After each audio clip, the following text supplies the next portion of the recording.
ہم حضرت ابراہیم کے ماننے والے ہیں تو اللہ کریم نے وہ بھی ذکر کیا کہ میں نے تو ابراہیم کو آزمایا ہے.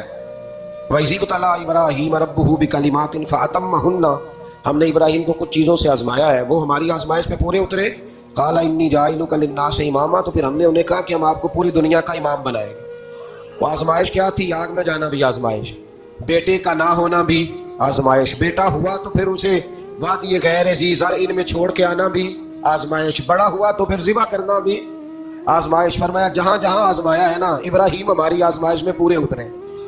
فرمایا تم مفت میں حضرت ابراہیم کی اولاد بنتے ہو اور ان کا نام لیتے ہو اور ان کے ساتھ اپنا تعلق بناتے ہو, دیکھو تو صحیح وہ کتنی آزمائشوں سے گزرے. تو اس کا بھی اللہ نے اسی میں ذکر فرمایا. اور پھر وہ بات کرتے تھے حضرت یعقوب کی اور حضرت اسحاق کی, تو فرمایا وہ تو ہمارے اتنے خاص بندے تھے کہ وصال کے وقت بھی انہوں نے اپنی اولادوں کو نصیحت فرمائی تھی کہ اللہ کی توحید پہ قائم رہنا. اس کا ذکر بھی اللہ نے اسی پارے میں بیان فرمایا. اور جو حضرت ابراہیم اور جناب اسماعیل نے کعبہ تعمیر کیا تو اس کا ذکر بھی اللہ تعالیٰ نے اسی بارے میں فرمایا. فرمایا جب وہ کعبہ بنا رہے تھے تو کہہ رہے تھے ربنا تقبل منا, کہہ رہے تھے اے اللہ بنا ہم نے دیا ہے پر مہربانی فرما ہم سے قبول فرما لے.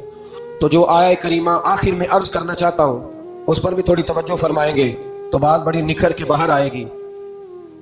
یہ 16ویں رکوع کے اندر اللہ نے پھر یہود اور عیسائیت کا ذکر فرمایا. تو اللہ کریم نے ایک بات ارشاد فرمائی, یہودیوں کے ہاں جب کچھ بچہ پیدا ہوتا تھا پیلے رنگ کے ساتھ اس کو رنگتے تھے, یا کوئی خاص رنگ تھا ان کا, بچہ پیدا ہوتا تو اس پر وہ رنگ چڑھاتے ہیں کہ یہ جی ہمارے مذہب کا رنگ ہے. ہمارے ہاں بھی رسمیں ہیں نا اپنی اپنی, معاذ اللہ اپنی اپنی نہیں ہونی چاہیے, اللہ رسول کا حکم ہونا چاہیے. تو یہودیوں کے ہاں بچہ پیدا ہوتا تو ایک خاص رنگ چڑھاتے, عیسائیوں کے ہاں پیدا ہوتا تو وہ بھی ایک خاص رنگ چڑھاتے. تو مسلمانوں کے ہاں بچے پیدا ہوئے تو انہوں نے بھی توجہ کی کہ یہ کیا ہو رہا ہے, تو رب کریم نے فرمایا صبغۃ اللہ, رنگ اللہ کا ہی ہے. ومن احسن من اللہ صبغا, فرمایا اللہ کے رنگ سے زیادہ خوبصورت کس کا رنگ ہو سکتا ہے. اللہ کا رنگ کیا ہے؟ لا الہ الا اللہ محمد رسول اللہ صلی اللہ علیہ. فرمایا نیلے پیلے کالے رنگ نہ چڑھاؤ, اپنے ذہن پر توحید و رسالت کا رنگ چڑھاؤ, یہ سب سے بہترین رنگ ہے. اگر تمہارے ذہنوں پر رب رسول کی توحید کا رنگ چڑھ گیا تو یہ وہ والا رنگ ہے, پھر تمہیں کسی اور رنگ کی طرف جانے کی ضرورت نہیں پڑے گی.